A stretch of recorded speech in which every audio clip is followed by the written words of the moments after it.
ನೋಡಿ, ಒಂದು ಪ್ರಾಸಿಕ್ಯೂಷನ್ನು ಕೋರ್ಟು ಅದರಲ್ಲಿ ಏನೇನಾಗುತ್ತೋ ನಮ್ಗೆ ಅದೆಲ್ಲ ಹೇಳಕ್ಕೆ ಬರೋದಿಲ್ಲ. ಅದು ಜಡ್ಜ್ ಅವ್ರು ತೀರ್ಮಾನ ಮಾಡ್ತಾರೆ. ಆದರೆ ರಾಜ್ಯಪಾಲರ ನಡೆ ಬಗ್ಗೆ ಇವತ್ತು ಇಡೀ ರಾಜ್ಯಕ್ಕೆ ಗೊತ್ತಾಗಿದೆ. ಯಾವ ರೀತಿಯಾಗಿ ಪಕ್ಷಪಾತ ಮಾಡಿದ್ದಾರೆ ಮತ್ತು ಯಾವ ರೀತಿಯಾಗಿ ಮುಖ್ಯಮಂತ್ರಿಯವರ ವಿರುದ್ಧ ಸ್ಯಾಂಕ್ಷನ್ ಮಾಡೋದಕ್ಕೆ ತರಾತುರಿಯಲ್ಲಿ ಒಂದೇ 12 ಗಂಟೆ ಕಾಲದಲ್ಲೇ ಶೋಕಾಸ್ ನೋಟಿಸ್ ಇಶ್ಯೂ ಮಾಡಿ ಅತಿ ಶೀಘ್ರದಲ್ಲಿ ಸ್ಯಾಂಕ್ಷನ್ ಕೊಟ್ಟಿರುವಂಥದ್ದು ಇದು ಒಂದು ದಾಖಲೆ. ಇದು ಸೊ ಅದು ಇವತ್ತು ಜನರಿಗೆ ಸ್ಪಷ್ಟವಾಗಿ ಗೊತ್ತಾಗಿದೆ. ಮತ್ತು ನಮ್ಮ ಮುಖ್ಯಮಂತ್ರಿಗಳು ಯಾವುದೇ ರೀತಿಯ ಅವರು ಅಧಿಕಾರದ ದುರುಪಯೋಗವನ್ನು ಮಾಡಿಲ್ಲ, ಯಾವ ಭ್ರಷ್ಟಾಚಾರವನ್ನು ಮಾಡಿಲ್ಲ. BJPಯವರಿಗೆ ಇದನ್ನು ಸುಮ್ಮನೆ ಬೊಬ್ಬೆ ಹೊಡ್ಕೊಂಡು ಸುಳ್ಳನ್ನು ಸತ್ಯ ಮಾಡೋದಕ್ಕೆ ಇಡೀ ದೇಶಾದ್ಯಂತ ಅವರು ಪ್ರಯತ್ನ ಮಾಡ್ತಾಯಿದ್ದಾರೆ. ಅವರು ಯಾಕಂದರೆ ಸುಳ್ಳನ್ನು ಸತ್ಯ ಮಾಡೋದೇ RSSನ ಟ್ರೈನಿಂಗು ಅಲ್ವಾ. ಟ್ರೈನಿಂಗ್ ಕೊಡ್ತಾರೆ, ಯಾವ ರೀತಿಯಾಗಿ ಪ್ರಚೋದನೆ ಮಾಡಬೇಕು, ಯಾವ ರೀತಿಯಾಗಿ ಗಲಾಟೆ ಎಬ್ಬಿಸಬೇಕು, ಯಾವ ರೀತಿ ದಂಗೆಗಳು ಮಾಡಿಸ್ಬೇಕು, ಇದೆಲ್ಲ ಸಂಘ ಪರಿವಾರ BJPಯವರಲ್ಲಿ ಸಿಸ್ಟಮ್ಯಾಟಿಕ್ ಟ್ರೈನಿಂಗೇ ಇರ್ತದೆ. ಸೊ ಅವ್ರದ್ದು ಸಿಸ್ಟಮ್, ಅವ್ರದ್ದು ವ್ಯವಸ್ಥೆನೇ ಆ ಥರ. ಅದರಿಂದ ಅದೇ ಒಂದು ರೀತಿಯಾಗಿ ಇಲ್ಲೂ ಕೂಡ ಮಾಡೋಕ್ಕೆ ಹೊರಟಿದ್ದಾರೆ. ಆದರೆ ಇದು ಅವ್ರ ಖಂಡಿತವಾಗಿ ಇದರಲ್ಲಿ ಏನೂ ಕೂಡ ನಾವೇನು ನಮ್ಗೆ ಯಾವುದೇ ರೀತಿ ಭಯ ಭೀತಿ ಏನಿಲ್ಲ. ನಮ್ಮ ಮುಖ್ಯಮಂತ್ರಿಗಳು ಭಾಳ ಸ್ಪಷ್ಟವಾದಂಥ ನಡೆ ಅವ್ರದ್ದು ಮತ್ತು ಯಾವುದೇ ರೀತಿಯ ತಪ್ಪನ್ನು ಕೂಡ ಮಾಡಿಲ್ಲ. ಸರ್, ಈಗ ಅಲ್ಲಿ ವನಸಿಂಘವಿ ಅವರು ವಾದ ಮಾಡ್ತಾ ಇರುವಂಥದ್ದು ರಾಜ್ಯಪಾಲರ ಆದೇಶದ ಬಗ್ಗೆ ಅಲ್ಲ, ರಾಜ್ಯಪಾಲ ನಡೆಯಬೇಕು, ಆದೇಶ ಒಪ್ಕೊಂಡಿದ್ದಾರೆ. ನೋಡಿ, ನಾನು ಲಾಯರ್ ಅವ್ರು ಹೆಂಗೆ ಆರ್ಗ್ಯೂ ಮಾಡ್ತಾರೆ, ನಾನು ಅದ್ರ ಬಗ್ಗೆ ಹೋಗೋದಿಲ್ಲ. ನಡೆನೇ ಸರಿ ಇಲ್ಲದೆ ಹೋದರೆ ಮತ್ತೆ ಆದೇಶ ತಪ್ಪಂತೇನೆ ಆಯ್ತಲ್ಲ. ನಡೆ ಅವರ ಯಾವ ರೀತಿ ಅವರು ಈ ತೀರ್ಮಾನಕ್ಕೆ ಬಂದರು, ಹೇಗೆ ಬಂದರು, ಅದರ ಉದ್ದೇಶ ಏನು, ಎಲ್ಲ ಒಂದು ಕಾನ್ಸ್ಪಿರಸಿ. ಆ ಕಾನ್ಸ್ಪಿರಸಿಲಿ ರಾಜ್ಯಪಾಲರು ಭಾಗಿಯಾಗುವಂಥದ್ದು. ಯಾಕಂದರೆ ರಾಜ್ಯಪಾಲರು ಈ ಸರ್ಕಾರದ ಮುಖ್ಯಸ್ಥ, ಕಾನ್ಸ್ಟಿಟ್ಯೂಷನಲ್ ಹೆಡ್ಡು. ಅವರು ಮುಖ್ಯಸ್ಥ ಸರ್ಕಾರದ ವಿರುದ್ಧವೇ ಷಡ್ಯಂತ್ರದಲ್ಲಿ ಭಾಗಿಯಾದಾಗ ಅದಕ್ಕೆ ನಾವು ಏನಂತ ಕರಿಬೇಕು? ನಮ್ಮ ರಾಜ್ಯಕ್ಕೆ ದ್ರೋಹ ಅಂತ ಹೇಳಬೇಕಲ್ಲ. ರಾಜ್ಯದ ಒಂದು ಪ್ರಜಾಪ್ರಭುತ್ವ ವ್ಯವಸ್ಥೆಗೆ ದ್ರೋಹ ಮಾಡಿದ್ದಾರೆ ಅಂತಲೇ ನಾವು ಹೇಳ್ತಾ ಇರುವಂಥದ್ದು. ಈಗ BJPಯವರು ಹೇಳ್ತಾ ಇದ್ದಾರೆ, ಏನೇ ಮಾಡಲಿ CM ಅವರು ರಾಜೀನಾಮೆ ಕೊಡುವಂಥ ಪರಿಸ್ಥಿತಿ ಬಂದೇ ಬರುತ್ತೆ. ನೋಡಿ, ನಾನು ಇಷ್ಟೇ ಹೇಳ್ತೀನಿ, ಸಿದ್ದರಾಮಯ್ಯವರು ಯಡಿಯೂರಪ್ಪನವರಲ್ಲ.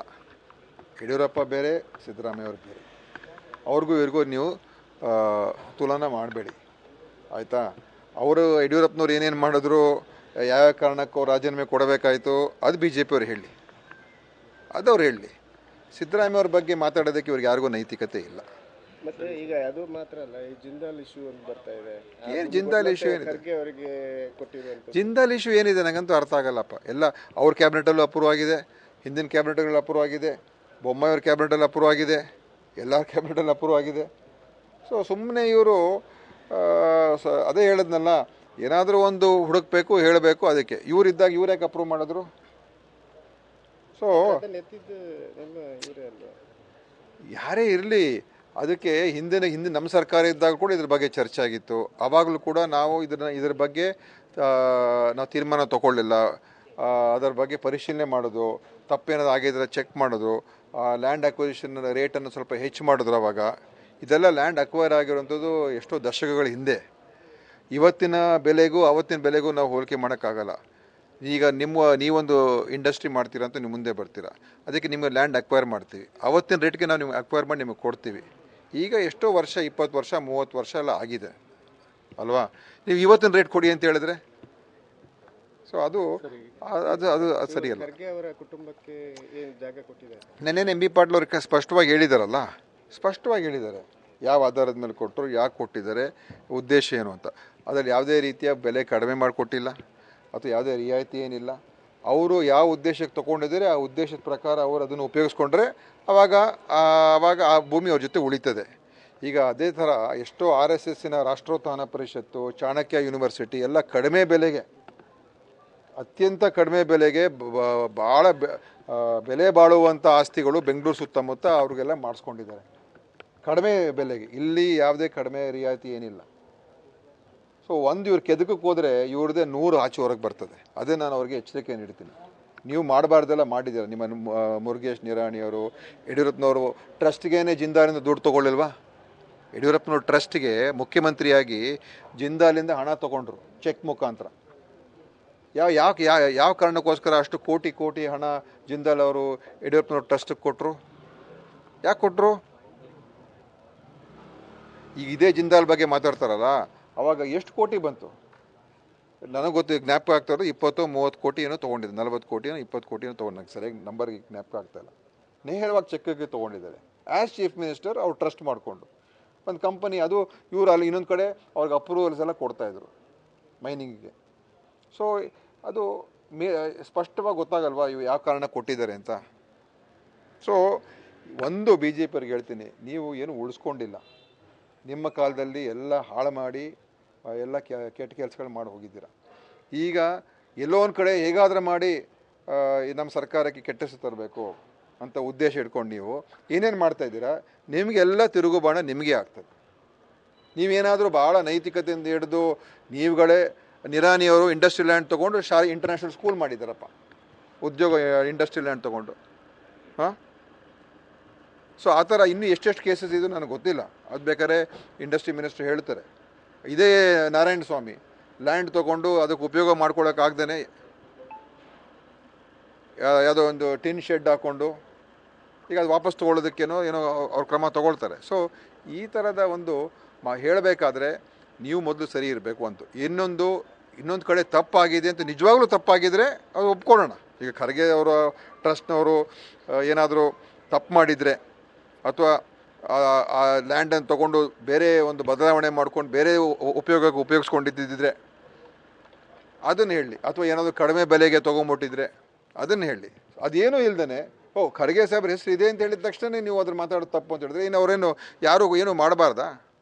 ಯಾರು ಯಾವುದೇ ಒಂದು ಉದ್ದಿಮೆ ಅಥವಾ ಒಂದು ಕೆಲಸ ಕಾರ್ಯಗಳು ಯಾರು ಮಾಡಬಾರ್ದಾ? ಎಲ್ಲರೂ ಕೂಡ ಮಾಡ್ಬೋದು. ಇವತ್ತು ನೀವು ಅದಾನಿಗೆ ಯಾವ ರೀತಿ ಬೆಳೆಸ್ತಾ ಇದ್ದೀರಾ, ಎಲ್ಲ ಹೆಂಗೆ ಮಾಡ್ತಾ ಇದ್ದೀರಾ? ಅವ್ರು ಹೇಳ್ತಾ ಇರೋದು ಈ ಭೂಮಿಗೆ ಈಗ ಬೇರೆ ಫೈಲ್ಸ್ಗಳಿತ್ತು, ಅದನ್ನೆಲ್ಲ ಪ್ರಭಾವ ಅಂತ ಹೇಳಿದ್ರೆ ಪ್ರಭಾವ ಅದನ್ನು ಸ್ಪಷ್ಟವಾಗಿ ಹೇಳಿ. ಎಲ್ಲಿ ಪ್ರಭಾವ ಬೀರಿದ್ದಾರೆ? ಬೇರೆಯವ್ರಿಗೆ ಯಾರಿಗೆ ಇವ್ರಿಗಿಂತ ಉತ್ತಮ ಇದ್ದವ್ರಿಗೆ ಯಾರಿಗೆ ಕೊಡಲಿಲ್ಲ, ಏನು ಅರ್ಹತೆ, ಅದರ ಬಗ್ಗೆ ಹೇಳಿ. ಸುಮ್ಮನೆ ಹೇಳ್ಬಿಡೋದು ಅಷ್ಟೇ, ತಿಳ್ಕೊಂಡು ಹೇಳ್ಬೇಕು ತಾನೆ. ಎಲ್ಲಿ ತಪ್ಪಾಯಿತು, ಏನು ತಪ್ಪು ಮಾಡಿದ್ರು, ಸುಮ್ಮನೆ ಹೇಳ್ಬಿಡ್ಬೋದು ಖರ್ಗೆ ಸಾಹೇಬ್ರಿಗೆ ಸಿಕ್ಕಿದೆ ಅದರಿಂದ ಪ್ರಭಾವ ಬೀರಿದ್ದಾರೆ ಅಷ್ಟೇ, ಇನ್ನೇನಿಲ್ಲ ಅವ್ರದ್ದು. ಅಷ್ಟೇ ಅವ್ರು ಹೇಳ್ತಾ ಇರೋದು. ಅವ್ರ ಹೆಸರಿಗೆ ಬಂದಿದೆ, ಅವ್ರು ಪ್ರಭಾವ ಬೀರಿದ್ದಾರೆ. ಏನಾದರೂ ಲ್ಯಾಂಡ್ ಮಿಸ್ಯೂಸ್ ಮಾಡಿದ್ದಾರಾ? ಲ್ಯಾಂಡ್ ಏನಾದರೂ ಕಡಿಮೆ ಬೆಲೆಗೆ ತೊಗೊಂಡಿದ್ದೀರಾ? ಎಷ್ಟು ರಿಯಾಯಿತಿ ಪಡಿಸ್ಕೊಂಡ್ರು? ಏನಾದರೂ ಕೆ ಎ ಡಿ ಬಿಯವರು ಅವ್ರಿಗೆ ಪ್ರೈಸ್ನ ರಿಡ್ಯೂಸ್ ಮಾಡಿದ್ರಾ? ಕ್ಯಾಬಿನೆಟ್ ಅವರು ಏನಾದರೂ ರಿಡ್ಯೂಸ್ ಮಾಡಿದ್ರಾ? ಅದೇನೋ ಇದ್ದರೆ ಹೇಳಿ ಅಪ್ಪ. ಖರ್ಗೆ ಅವರು ಅವ್ರ ಹೆಸರು ಇದೆ ಅಂತ ಹೇಳಿದ ತಕ್ಷಣ ತಪ್ಪಾಗಿದೆ ಅಂತ ಅದೇನು ಅರ್ಥ?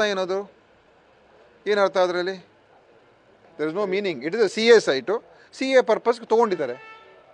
ಎಷ್ಟು ಜನ ಸಿ ಎ ಸೈಟ್ಗಳು ತೊಗೊಂಡು ನಾನು ಪೊಲಿಟಿಷಿಯನ್ಸ್ ಹೇಳಲ್ಲ, ಸ್ಕೂಲ್ಗಳು ಮಾಡಿದ್ದಾರೆ, ಎಷ್ಟು ಜನ ಮಾಡಿದ್ದಾರೆ. ಇಂಡಸ್ಟ್ರಿಯಲ್ ಎಜುಕೇಷನ್ ಇನ್ಸ್ಟಿಟ್ಯೂಷನ್ಸ್ ಕಟ್ಟಿದ್ದಾರೆ, ಸ್ಕೂಲ್ಗಳು ಕಟ್ಟಿದ್ದಾರೆ, ಬೇರೆ ಬೇರೆ ಚೌಟ್ರಿಗಳು ಕಟ್ಟಿದ್ದಾರೆ. ತಪ್ಪಲ್ಲ. C A site is meant for that purpose. ನೀವು ಕರೆಕ್ಟ್ ಉಪಯೋಗಕ್ಕೆ ನೀವು ತೊಗೊಂಡು ಮಾಡಿದ್ರೆ there is nothing wrong. Correct ಎಷ್ಟು ಅಮೌಂಟ್ ಇದೆ ಅಷ್ಟು ಕಟ್ಬಿಟ್ಟು ನೀವು ಎಲಿಜಿಬಿಲಿಟಿ ಮೇಲೆ ನೀವು ತೊಗೊಂಡ್ರೆ ನೀವು ಮಾಡಿ, ಅದರಲ್ಲಿ ತಪ್ಪಂತ ನಾನು ಹೇಳೋಕ್ಕೆ ಹೋಗಲ್ಲ. ನೀವು ಅದನ್ನು ದುರುಪಯೋಗ ಪಡಿಸ್ಕೊಂಡು ಅಥವಾ ನೀವು ಯಾವ ಕಾರಣಕ್ಕೆ ತೊಗೊಂಡು ಅದರ ಬೇರೆ ಉದ್ದೇಶಕ್ಕೆ ಬಳಕೆ ಮಾಡಿದ್ರೆ, ಅದು ತೊಗೊಂಡು ಇನ್ನೊಬ್ರಿಗೆ ಮಾರಿಬಿಟ್ರೆ, ಪ್ರಾಫಿಟಿಗೆ ಮಾರ್ಕೊಂಡ್ರೆ ಅವೆಲ್ಲ ತಪ್ಪಂತ ಹೇಳೋಣ. ಇವಾಗೇನು ಏನೂ ಇಲ್ಲ ಇಲ್ಲಿ. ಸರಿ, ಕಂಬಳಕ್ಕೆ ಸರ್ಕಾರ ಪ್ರೋತ್ಸಾಹ ನೀಡ್ತಾ ಇದೆ ಅಂತ ಹೇಳ್ತಾರೆ. ಲಾಸ್ಟ್ ಇಯರ್ದೇ ಸಹಾಯಧನ ಇನ್ನೂ ರಿಲೀಸ್ ಆಗಿಲ್ಲ. ಕಂಬಳ ಸಮಿತಿ ಈಗಾಗಲೇ ಸಿ ಎಂ ಅವರು ಭೇಟಿಯಾಗಿದೆ, ಇನ್ನೂ ಯಾವುದೇ ಪ್ರತಿಕ್ರಿಯೆ ಬಂದಿಲ್ಲ ಅಂತ ಹೇಳ್ತಾರೆ. ನೋಡೋಣ, ಈಗ ಅದು ಒಪ್ಪಿಗೆ ಆಗಿರ್ತದೆ. ಒಂದು ಸಲ ಗೌರ್ಮೆಂಟ್ಗಳಲ್ಲಿ ಹಣ ಬಿಡುಗಡೆ ಆಗೋದು ಅದು ತಡ ಆಗಿದ್ರೆ ಖಂಡಿತವಾಗಿ ನಾನು ಕೂಡ ಸಿ ಎಂ ಹತ್ರ ಮಾತಾಡ್ತೀನಿ. ಹಣ ಬಿಡುಗಡೆ ಮಾಡೋದಕ್ಕೆ ನಾನು ಕೂಡ ಹೇಳ್ತೀನಿ. ಸರ್, ಪಿಲಿಕುಲದಲ್ಲಿ ತುಳು ಉತ್ಸವ ಆಗ್ತಾ ಇದೆ. ಕಂಬಳದ ತುಳು ಉತ್ಸವ ಯಾವ ರೀತಿ ಇದೆ ಅಂತ ಕಾರ್ಯಕ್ರಮ, ಇಡೀ ಕಾರ್ಯಕ್ರಮ ಹೇಗಿದೆ ತುಳು ಉತ್ಸವ ಬಗ್ಗೆ? ಅದು ನೋಡೋಣ, ನಾನು ಅದ್ರ ಬಗ್ಗೆ ಪರಿಶೀಲನೆ ಮಾಡಿ. ಚೆನ್ನಾಗಿ ಆಗಬೇಕೆಲ್ಲ, ಎಲ್ಲ ಕಾರ್ಯಕ್ರಮ ಚೆನ್ನಾಗಿ ನಡೀಬೇಕು. ಅದಕ್ಕೆ ಏನು ಸಹಕಾರ ಬೇಕು ಅದಕ್ಕೆಲ್ಲ ಕೊಡಿಸೋಣ. ಸರಿ, ನೀವು ಅಧಿಕಾರ ಸೂಚನೆ ಸಂದರ್ಭ ಇಲ್ಲಿ ಸ್ಕಿಲ್ ಗೇಮ್ ಇರ್ಬೋದು, ಮಸಾಜ್ ಎಲ್ಲ ಸಂಪೂರ್ಣ ಕಂಟ್ರೋಲ್ ಮಾಡ್ತೇವೆ ಅಂತ ಹೇಳಿದರೆ, ಬಟ್ ಅದು ಜಾಸ್ತಿ ಆಗ್ತಾ ಇದೆ. ಯಾಕೆ ಕಂಟ್ರೋಲ್ ಬರ್ತಾ ಇಲ್ಲ?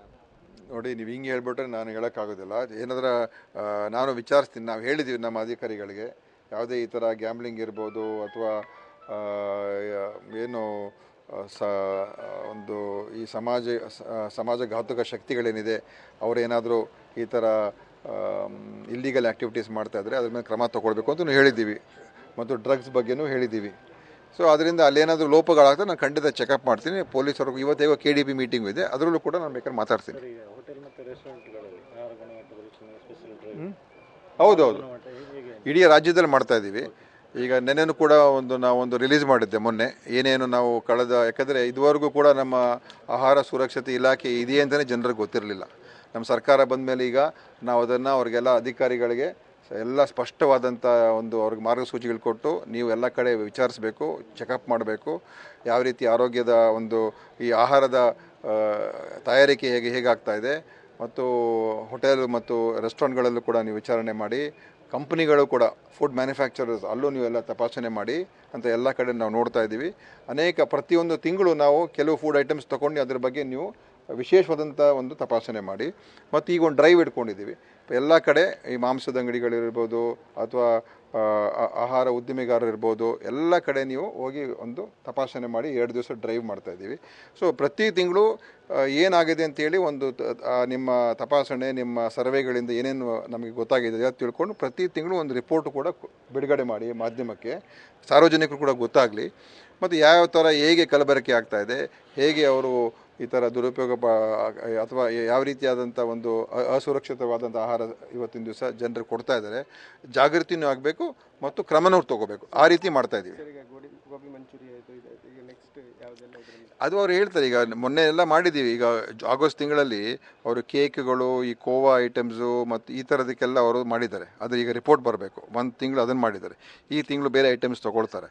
ಆ ಥರ ಅವರು ಈಗ ಕಬಾಬ್ಗಳಿರ್ಬೋದು, ಅದೇ ಮತ್ತು ಗೋಬಿ ಮಂಚೂರಿಯನ್ನು ಇದರಲ್ಲೆಲ್ಲ ಹೆಚ್ಚು ಇದನ್ನು ಕಲರಿಂಗ್ ಏಜೆಂಟನ್ನು ಹಾಕುವಂಥದ್ದು, ಆರ್ಟಿಫಿಷಿಯಲ್ ಕಲರಿಂಗ್ ಅದನ್ನು ಹಾಕುವಂಥದ್ದಿತ್ತು. ಅದನ್ನು ಕೂಡ ಜನರಿಗೆ ನಾವು ಜಾಗೃತಿ ಮಾಡ್ತಾಯಿದ್ವಿ. ಮೊನ್ನೆನೂ ಕೂಡ ಚೆಕ್ ಮಾಡಿದ್ದೀವಿ. 4 ಲೈಸೆನ್ಸ್ ಸಸ್ಪೆಂಡ್ ಮಾಡಿದ್ದೀವಿ. KFC ಮತ್ತು ಈ ಥರ ಇರುವಂಥ 4 ಈ ಆಹಾರ ಉದ್ದಿಮೆಗಾರರದು ನಾವು ಅದು ಸಸ್ಪೆಂಡ್ ಮಾಡಿದ್ದೀವಿ. ಸೊ KFC ಒಂದು ಬೆಂಗಳೂರಲ್ಲಿ KFC ಒಂದು ಅದನ್ನು ಸಸ್ಪೆಂಡ್ ಆಗಿದೆ. ಆ್ಯಸ್ ಯೂಶುವಲ್ ಅಂತಲ್ಲ, ನಾವು ಅವಾಗ ಮಾಡ್ತಾ ಇರಬೇಕು.